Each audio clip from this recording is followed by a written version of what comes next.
Tough to be out at the Botanic Garden for too long right now. A little hot out there. Yeah. Make sure you're staying hydrated if you are going to be heading out. That's going to be the story for us basically through the entire week. And this may even go into next week a bit as we look into the future. Here's what we've got, though, going into tomorrow. Very similar to today.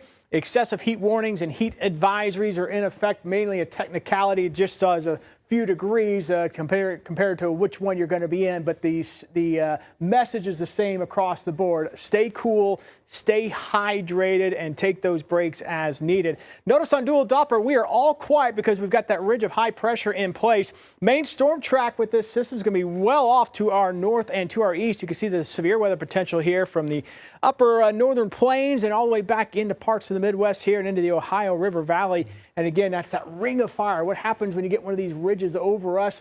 The thunderstorm complexes tend to run around the northern side and eastern side of that ridge, and that's where the setup for severe weather will be highest tomorrow. If you're traveling up towards St. Louis tomorrow, that is something to keep in mind. But for us, we're under that ridge, and we're going to be stuck here throughout much of the week. So here we are going into tomorrow afternoon. There's that high centered over Texas, that clockwise flow here in the mid-levels, a lot of sinking air or subsidence. And notice as we head into Thursday, doesn't move a whole lot. May start to back west a little bit more once we get to the end of the week, and that could open the door at least for a weak frontal boundary to come southward once we get toward Friday and into the weekend, but it doesn't look like a big drop in temperatures. We got clear skies out there right now, and with that, we got some good viewing for what could be an aurora in the sky tonight. Probably a little better chance to the north. For more on that, meteorologist Brandon Woolley's breaking that down. Brandon? That's right, Michael, especially along the northern horizon all the way down in throughout the state of Oklahoma and southeast Kansas. So here is the explainer. So we have the solar wind, charged particles coming from the sun traveling all the way through space. And then we have the magnetic shield. Our magnetic field protects us from most of those particles emitted by the sun. But then on occasion, the sun will emit more charged particles than normal. That's what we're going to experience tonight. So we have a solar storm creating that very colorful display. So here are the details. A very small chance to see along the northern horizon. Long exposure photography is needed. The best chance is after midnight away from city lights. And then that spectacular photo is from Michael Seger back in May when it was a fantastic show. Michael?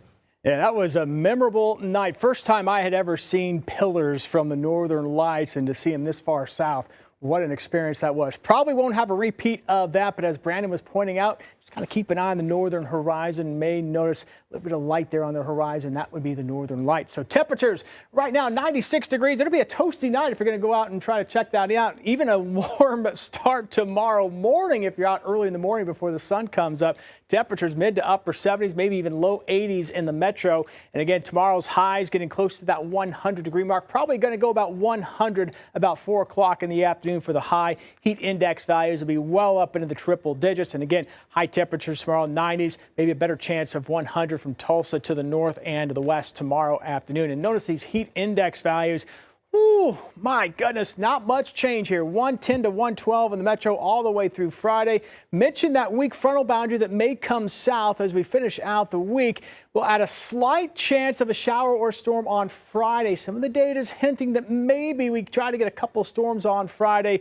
That would be beneficial. We'll monitor that as we get a little bit closer. And again, not a significant drop in the temperature, but may knock us back down into the upper 80s for the upcoming weekend. You can bet heat index values will still be there well into the triple digits. And we may see triple digits coming back next week as well. We'll break that down in the 10-day forecast coming up at 6 o'clock.